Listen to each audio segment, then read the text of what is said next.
Itinatanong po sa Iglesia Cristo kung bakit hindi naniniwala ang Iglesia ni Cristo sa aral tungkol po sa Trinidad o ang Diyos ay may tatlong persona.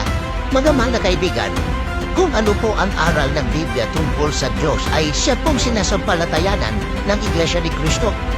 Sinabi mismo ng tunay na Diyos na walang Diyos liban sa Kanya. Ganito po ang ating mababasa sa Isaias 45:5 hanggang 6.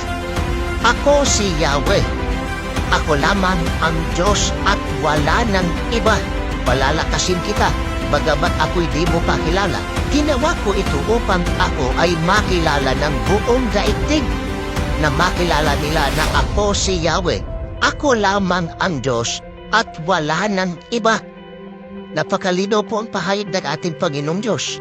Kaya kapag sinabing, ako lamang ang Diyos at wala ng iba, ay wala na siyang kasama na iba pang Diyos o wala siyang kapersona.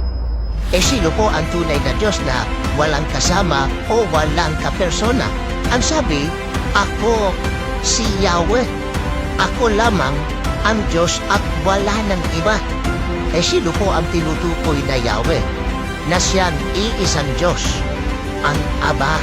Gaya po ng mababasa natin sa Isaiah 64:8.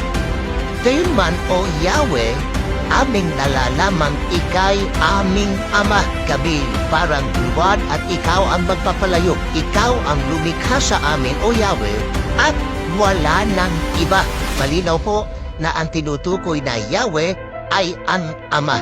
Kaya iisa lang po ang tunay na Diyos, ang Ama. Wala po siyang kasama, wala po siyang kapersona. Kaya mga mahal na kaibigan, pagdating po ng panahong Kristiyano o sa panahon natin, itinulo po ng pinakadakilang sugo ng Diyos ang ating Panginoong Jesucristo na iisa lamang po ang tunay na Diyos. Walang iba kundi ang Ama. Ganito po ang ating mababasa sa Juan 17:1 at 3. Ang mga bagay na ito ay sinalita ni Jesus, at sa pagtingala ng kanyang mga mata sa langit ay sinabi niya, Ama, dumating na ang oras. Lulatiin mong iyong anak upang ikaw ay luwalatiin ng anak. At ito ang buhay na walang hanggan, na ikaw ay makilala nila na iisang Diyos na tunay, at sa iyong sinugo sa makatuwid bagay si Jesucristo. Malinaw po na ang iisang Diyos na tunay, batay sa pagtuturo ng ating Panginoong Jesucristo, ay ang Ama lamang. Sa makatuwid, mga mahal na kaibigan, ang aral tungkol po sa Trinidad o ang Diyos ay may tatlong persona. Lapag po sa Biblia, iisa lamang po ang tunay na Diyos, walang iba kundi ang Ama. Ito po ang pinatutunayan ng Biblia. Salamat po ng marami sa inyong pagsubaybay. Hanggang sa muli po nating pagkikita-kita.